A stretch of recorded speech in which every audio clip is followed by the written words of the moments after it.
She was just wiping down the counter, as she did every day when he walked in. His steps were slow, his clothes were worn, his Air Force cap was as worn as his tired eyes. He looked like an invisible old man, the kind that goes unnoticed in the hustle and bustle of a small town like Hill County. In his hand, he was holding a few coins and 3 items: bread, milk, and dog food. The line behind him was starting to huff impatiently. A lady whispered something crude, as if he were in the way. But Emily didn't look away. Her chest tightened. The man was counting the coins with trembling fingers, and yet he didn't ask for help. He just wanted to pay for the little he had, with the little he had. It was at that moment that she pulled out her card and paid without saying anything. He looked at her, his eyes full of tears, as if that simple gesture had broken years of silence and neglect. But no one there had any idea the weight that this man was carrying. Not even Emily. And what happened a few hours later still echoes to this day in the corridors of the nearest military base. Emily returned to the cashier as if nothing had happened. But inside, something had changed. The simple gesture of swiping her card had left a strange feeling in her chest, as if she had touched a wound that wasn't even hers. For the rest of the shift, she couldn't get that man's face out of her mind. The way he held the bag carefully, as if he were protecting something sacred. His silence. That moist look, full of memories that no one else could see. Maybe he had served in some forgotten war. Maybe he had buried friends, lost everything. And now he was here, counting his coins, asking for dignity without saying a word. Emily didn't know his name, or the story he carried on his back, but something about that moment was etched in her like an invisible scar. Have you ever experienced something like this? A situation that seems small, but leaves a lasting impression? If this scene touched you in some way, share it in the comments. Sometimes your story can be the strength someone needs to keep going. And if you believe that more people need to hear stories like this, real, human, that rescue what is still good in the world, leave a like. This will help this video reach those who need it. And if you want to walk with us in other stories like this, subscribe to the channel. It's free, but it has enormous power, keeping alive the memory, the honor, and the respect that so many veterans still deserve. And as the sky darkened over Hill County on that ordinary night, Emily thought it would all end there. Little did she know that what she did that silent morning was about to echo far beyond what she could have imagined. Outside the market, Harrison walked slowly, as if the Texas ground weighed 3 times as much beneath his feet. The overcast sky reflected the constant fog that inhabited his mind. Every step echoed buried memories. Every passing car sounded like the echoes of helicopters in the desert.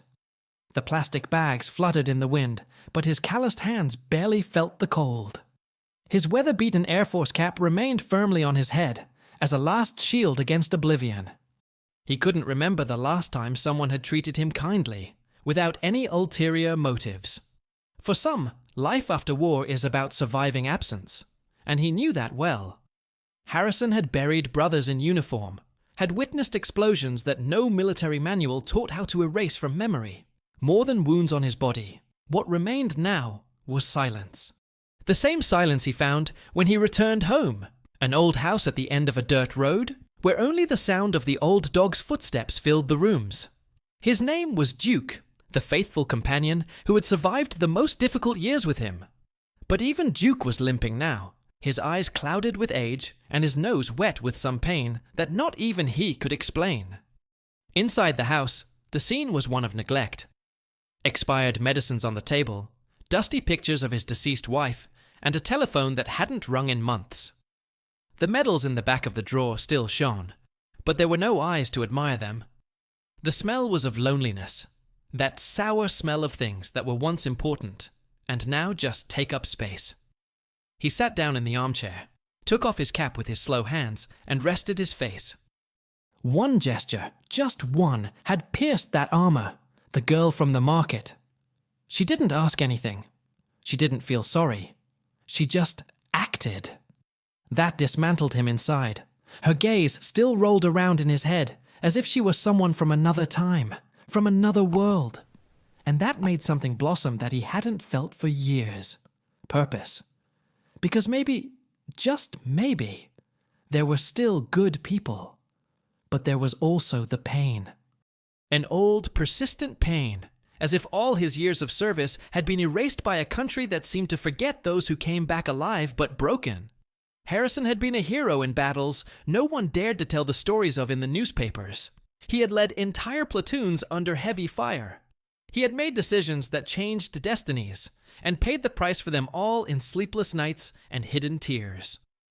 And now, there he was, doing the math to buy food for the dog that had been faithfully waiting for him for 12 years.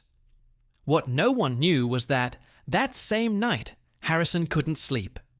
The young woman's gesture had brought back memories of what it was like to be seen. Memories of the time when soldiers saluted their commanders. Of the time when his name carried weight, and his word moved troops. Staring at the old photograph of his wife on the unlit mantelpiece, he whispered to himself, almost like a promise, "She needs to know what this meant to me." That's when he got up. He left Duke sleeping on the worn blanket, put on the old uniform he kept in the back of his closet, the same one he wore in the last military parade, and opened the box where he kept the contacts from the old base. He still knew names. He still had access. He could still make a call. Across town, Emily was putting her key in the lock of her house. Little did she know that her kindness, done automatically, without an audience, was about to trigger something that would involve reserve officers, escort helicopters, and the reactivation of a protocol that had not been used since 2009. All because, for a few seconds, she saw someone the world had forgotten. And that's when things start to take a completely unexpected turn. If this also made you think of someone you feel the world has forgotten, comment below. This story touched me. Let's work together to keep alive the memory of someone who did so much, and who still has so much to teach. Emily was still holding the remote in her hand when she heard the knock. It wasn't your average neighborly knock. It was firm, sharp, like someone delivering an order. The sound echoed in the silent room, and for a second she froze, unsure whether to get up or pretend it wasn't there. But something in her gut told her this wasn't the kind of thing that would just go away. When she opened the door, she felt her body heat up and turn cold at the same time. In front of her, lined up like a formation, 3 men in dark uniforms got out of black SUVs parked close to the sidewalk. The tires were still wet, as if they had come from far away and in a hurry. One of them approached, his face serious, his eyes trained not to tremble even in the face of chaos. "Emily Harper?" he asked, his voice firm but not aggressive. She simply nodded, unable to speak. The man continued, "You need to come with us. We have something for you." Everything inside her told her that this was a mistake. She was just a saleswoman. She had no involvement in anything. She had never had any problems with the police or a traffic ticket. Still, 2 neighbors were already watching from the window next door, one of them holding the phone. Another man approached with a sealed envelope in his hands. The golden coat of arms stamped on the thick paper said it all. He was a military man. This was no joke. Emily swallowed hard, feeling her legs give out. What had she done to deserve this? Had that simple act at the market, paying for a purchase, caused some misunderstanding? She wondered if the man had lied, if he was wanted, if she had unintentionally gotten herself involved in something dangerous. But none of it made sense. On the sidewalk, the wind blew hard. She looked into the men's eyes and found no anger, but no smiles either. They seemed to be carrying a protocol. When he finally held the envelope, he felt the weight. It wasn't just physical, it was an emotional weight, as if there was something inside that would change everything. But he didn't know how yet. She pulled the seal off carefully, as if it were glass. Inside, she found a handwritten sheet of paper. The handwriting was shaky at the edges, but it was firm enough to reveal something her heart was not ready to read. "Today, for the first time in many years, someone saw me." Emily felt the air escape her lungs. She continued reading, line by line, as if opening the door to a room that had been locked for decades. "I don't know your name. I don't know your story. But you've given me back something I thought I'd lost forever. Dignity." Her hands were shaking. "I am Harrison Doyle. And while that name may no longer mean anything to many, it once meant everything to the hundreds of men who trusted me to get them home alive." Emily felt her world stop. Harrison Doyle? The name sounded familiar, like the ones she'd read on street signs, school names, war memorials. On paper, he continued, "Today, when I saw your eyes, I realized that there is still hope. And when a soldier realizes that, he fights again. For memory, for truth, and, above all, for gratitude." At the bottom of the envelope was a brooch. Gold, heavy. Air Force wings. Symbol of a legacy. Emily looked at the officer in front of her, not knowing what to say. He then broke the silence. "Mr. Doyle asked us to deliver this in person, and he also asked us to extend an invitation." She could barely breathe. "You will be honored at the National Guard base for your services rendered to the dignity of a veteran." Emily almost laughed, humorlessly. "I didn't do anything," she muttered. But the man replied, his eyes fixed on hers. "Yes, he did. He did what no one else did. See?" From that moment on, everything began to change. The news leaked, as it always does in small towns, and what was supposed to be just an intimate ceremony turned into a commotion. Some said it was an exaggeration. Others said it was a fabrication. But those who knew Harrison Doyle, they knew. They knew that if he was exposing himself, after years of seclusion, it was because something very profound had happened. Meanwhile, Emily was lying awake at night. Her head was spinning. The world seemed out of place. She wondered if she was ready, if she deserved it. But what she didn't know yet was that that simple gesture, made at a supermarket checkout, would be the beginning of a much greater transformation. A silent chain was being formed, and she was the central link. Write in the comments. One attitude can change everything, because sometimes that's exactly what the world needs. And there's something even stronger coming. Emily stood there, standing in the middle of the sidewalk, her fingers still holding the letter and the brooch as if they were pieces from another world. The military cars behind her still hummed along at idle, and the neighbors, now outside their houses, whispered among themselves without the slightest idea of what they were witnessing. But Emily heard nothing. She saw nothing. All she could do was stare at the shaky handwriting on that yellowed paper and feel the world spin slowly, as if everything around her was being rewritten. She tried to take a deep breath, but her chest felt tight as if it had been crushed from the inside. The name Harrison Doyle echoed in her head, mixed with vague memories of history books, old news reports, military ceremonies she had seen on TV in passing. It wouldn't sink in. She had paid for bread, milk, and dog food. That was it. And now, this. That night, she didn't sleep. She didn't even try. She lay down on the bed, still wearing her grocery store uniform and the letter on her chest, as if protecting herself with the only thing that made sense. Her eyes fixed on the dark ceiling, trying to understand what had really happened. And why? Why her? Why had that small gesture affected so much? Meanwhile, on the other side of the country, someone was finding out.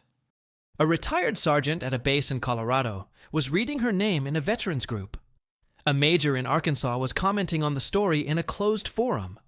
Within hours, the name Emily Harper was making its way through the silent hallways where the ghosts of war still walked.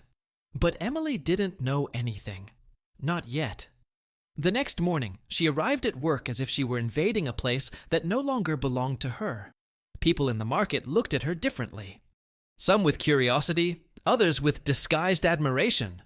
But there was one who avoided her, the manager. Apparently, the previous night's commotion had caused unnecessary comments.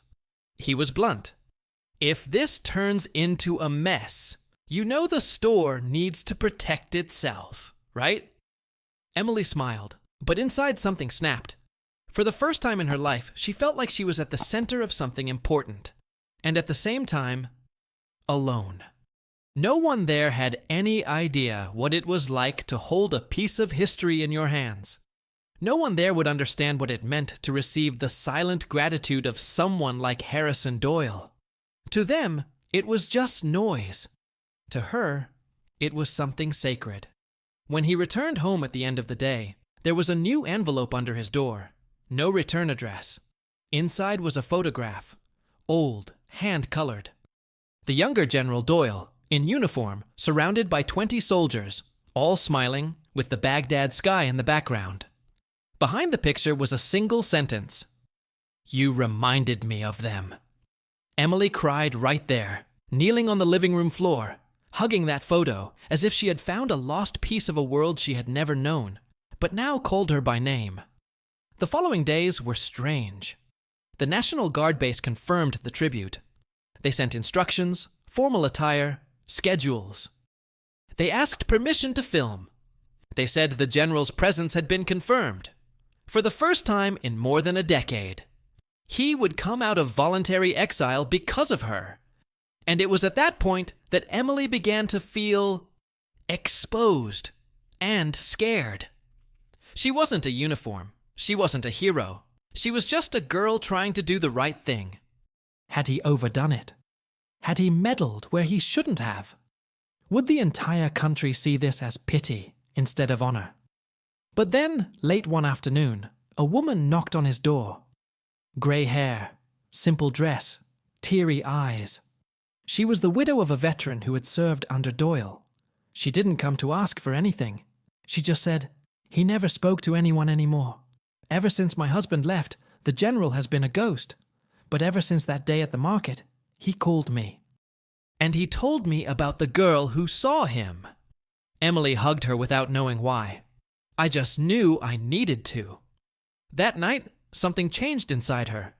She still didn't know how to behave in the face of everything, but for the first time, she accepted it. She accepted that perhaps her gesture had caused something bigger than herself. Because when you touch someone you thought the world had forgotten, you don't just save that person. You open a door for hundreds who were also waiting to be seen. Now, with her name starting to appear on local portals, TV news stories, social media, Emily understood that this wasn't about her. It was about legacy, about humanity. And yet, what was yet to come would be the most unexpected. Write in the comments, "I also believe in the power of a simple gesture." Because sometimes, that's what starts a quiet revolution. The sound of boots on polished floors echoed through the silent hangar. Emily stood, unmoving, as soldiers formed a line in front of her. The National Guard crest was emblazoned on the walls, and flags flew in the background, fluttering in the breeze that swept through the great hall. She wore a simple dress, her hair tied back, and a pair of shoes that were not made for this kind of floor. She didn't feel ready, or worthy, but she was here. Across the way, Harrison Doyle walked steadily for the first time in years. His navy blue uniform looked fresh from the box, neat, clean, decorated. But what caught the most attention was the look in his eyes. It was the look of someone who had come back. The two met in the center of the hangar. No sound, no word. He held out his hand. Emily hesitated, then took it. The old general bowed respectfully and pinned a silver star-shaped brooch to her dress. All the soldiers around him saluted. Not to a combatant, but to a citizen who, with one gesture, had reminded an entire army of what honor was. But at that moment, no one knew that this was just the beginning. Hours after the ceremony, back in her Hill County neighborhood, Emily opened her cell phone's message box. More than 400 new messages. Emails, calls, invitations. People from all over wanted to know who the girl was who had moved a reclusive general. Among them, a video. An Alabama veteran. With a choked voice, he said that her story had gotten him out of bed. "Today, for the first time in years, I left the house without a uniform, but with pride." Emily cried alone on the couch, and something began to burn inside her chest. a new feeling. It wasn't vanity, nor fame. It was responsibility. The next day, the answer came over the landline. Harrison called. His voice was firmer now. "Emily, I need to show you something." At the gate of his house, she saw the unexpected. Open maps, files of forgotten veterans, contacts of institutions, and an entire wall covered with faces. Men and women who served, returned, and disappeared from the radar. "All of these people," the general said, pointing to a row of photos, "are alive, but completely alone. Some are living in abandoned trailers, some in shelters, some don't even know what it's like to have a visitor anymore." Emily felt a chill run down her spine. "And what can we do?" He didn't hesitate. "Let's find them." The proposal was not charity. It was reconstruction of connections, of stories, of dignity. The general wanted to create a network, silent and firm, of connection between the civilian community and the forgotten fighters. And he wanted Emily to be the initial voice. She hesitated. She was a sales clerk, not an activist. But he answered before she could finish. "You've done more than most people in uniform." Little by little, the structure began to take shape. Impromptu meetings, anonymous donations, volunteers coming from unlikely places. A retired nurse in Oklahoma offered free care. A mechanic in Missouri offered to fix veterans' cars without charge. Emily's story was lighting candles in dark corners of the country that no one else was illuminating. But along with that came the weight. Some people began to question the intentions of the project. They said it was all marketing, that she was using other people's pain to grow. The comments cut deep. Emily had no team, no legal support. She was vulnerable. One particularly difficult night, she received an envelope in the mail. Inside was a letter in familiar handwriting. "Emily, don't listen to the noise. Soldiers don't fight for applause. They fight for purpose. And you have one. H.D." She closed her eyes and clutched the paper to her chest. She had to keep going. By the end of that month, more than 70 veterans had been located. 13 were reintegrated into society with direct support. 3 were saved from extreme situations, and one of them, according to the medical team, would have died that week if no one had arrived. What started with bread and milk now saved lives. The transformation was clear. And it wasn't just external. Emily had changed. The way she saw people, the details, the absences in other people's eyes. Now everything made sense. She understood the value of a veteran's silence, the meaning of a restrained gesture. But there was still something she didn't know. One of the volunteers on the project was actually a Department of Defense correspondent, someone who had been closely following the social impact of the network the general had started with her. And that someone was about to extend an invitation that would change the course of everything again. Comment there. It's not about me, it's about the other person. Because sometimes the greatest revolution begins when we look with our hearts. Emily felt her shoes sink slightly into the soft earth as she walked along the trail that led to the old, decommissioned Hill County training ground.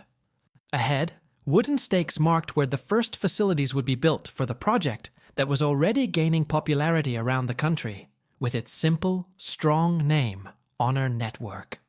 What had begun in the silence of a supermarket checkout was now spreading like wildfire. A movement of ordinary people, but with extraordinary purposes. Harrison walked beside her, his steps firm but slower. His uniform had been put away for the day.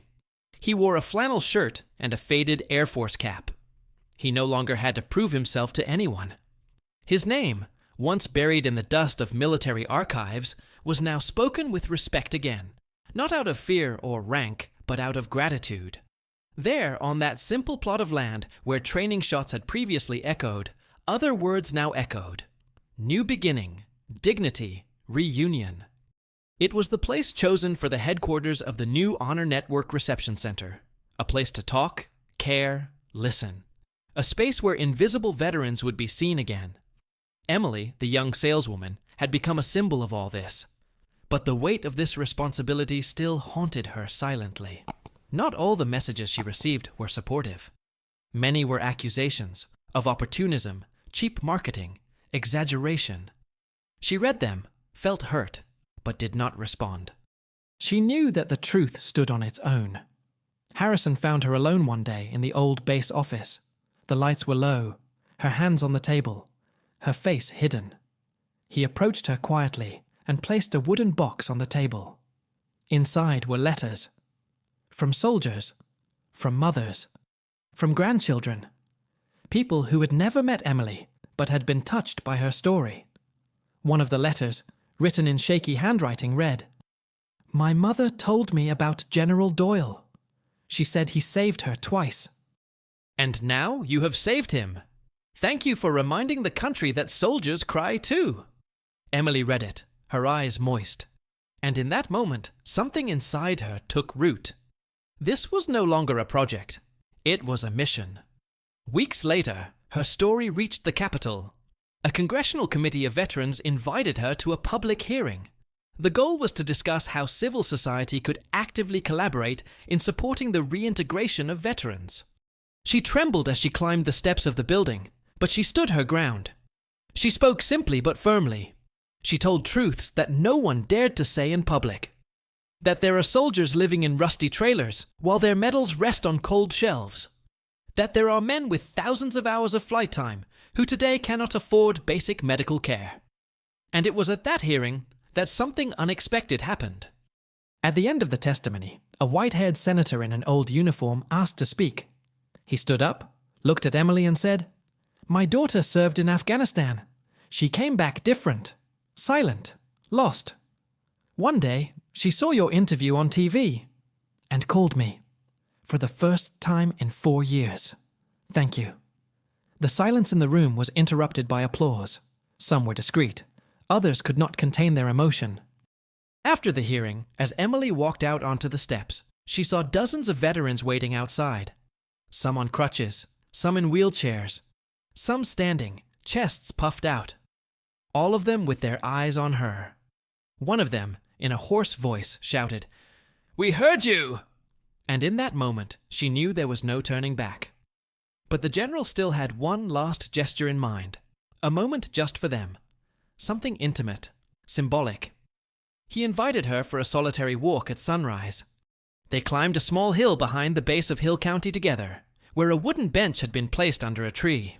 It was his and his wife's favorite place when they still came here. They sat in silence.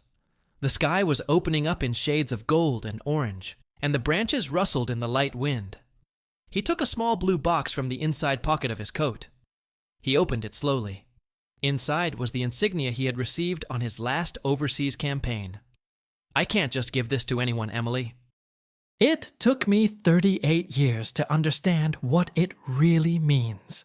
And you gave it back to me in 38 seconds. She couldn't answer. She just cried, holding that small piece of metal that now seemed to contain all the pain, battles, and new beginnings of an entire nation. And it was at that moment that she understood. She was not just the girl at the market. She was the link between a past that screamed for memory and a present that could still hear. Right there. I believe in this type of transformation. Because sometimes, all a story needs is to be felt by someone willing to listen until the end. The orange heat of the sunset painted the tarmac of the airbase with an almost cinematic beauty. Emily stepped out of the truck, escorted by 2 officers who made space for the onlookers. Chairs were arranged in long rows, flags were hoisted with precision, soldiers stood in silent lines, and a light breeze carried the scent of freshly cut grass. The ceremony was not what she had imagined. There was no oppressive formality, no long speeches. The air there was charged with something different. Truth. She walked with clammy hands and her eyes fixed on the ground, unsure of where to step. She had never gotten used to the spotlight. She was still the same old Hill County clerk. But inside, something in her had been shaped, like iron that goes through fire and comes out a new shape. It wasn't about her. It never was. It was about all the faces she had met since that day at the grocery store. about every look marked by stories no one had bothered to listen to. Doyle stood waiting, his gaze firm and weary at the same time. He held a small box in his hands, lined with navy blue velvet. Inside was the silver Air Force insignia, an honor reserved only for heroes who, even outside of combat, played an invaluable role in preserving military honor and spirit. When she stopped in front of him, the general hesitated for a second. His voice faltered. He took a deep breath. And then, in front of everyone present, he declared, "If there were more Emilys in this world, perhaps no soldier would ever feel forgotten." The silence that followed was louder than any round of applause. It was a silence of recognition, of real admiration. Emily was crying, but it was no longer a cry of confusion or of anguish. It was a new cry. A cry of someone who understood her place in a story much bigger than she had imagined. As the jet streaked across the sky, the colors of the American flag cutting perfect trails across the horizon, she looked up. She felt the wind on her face and remembered the first time she had seen Doyle at the grocery store. Simple clothes, faded cap, shaky hands. A man forgotten by everyone. Almost everyone. Now that same man stood before her, and behind him, a line of soldiers saluting her. To Emily. To the girl no one saw, but who chose to see. Behind the scenes of that ceremony, away from the cameras and greetings, an official document was signed. On a network, previously an idea on scribbled sheets, became a permanent program with government support. The story that had begun with coins on the counter now supported a national network of reception, listening, and reconstruction. But what few people knew is that Emily turned down the management position. She preferred to stay on the front lines. She said she wanted to continue listening, serving coffee, asking names, sitting quietly next to people when necessary. She didn't want an air-conditioned office. She wanted the countryside, the schools, the shelters. She wanted to see with her own eyes the transformation happening there, where there is still pain, where there is still time to heal. And so, in silence, she continued, crossing states, visiting homes, recording testimonies, carrying photos in her pockets, sowing something that many would call hope, but which, for her, was just delayed justice. A few years later, a child in class would raise her hand to ask who Emily Harper was. The teacher, with a broken voice, would respond, "She was one of those people who never asked permission to change the world. They just started, and the rest followed." Comment here. The world needs more people like this. Because in the end, sometimes all someone needs is to be reminded that there is still light in the midst of oblivion. If you've made it this far, it's because this story spoke to you in some way. Maybe it reminded you of someone. Maybe it awakened something that was quiet inside you. Stories like this aren't just meant to move you. They're meant to remind you of what really matters. If this message made sense to you, leave a comment with the phrase, "I also believe in gestures that change everything." It's the simplest way to show that this conversation didn't go unnoticed.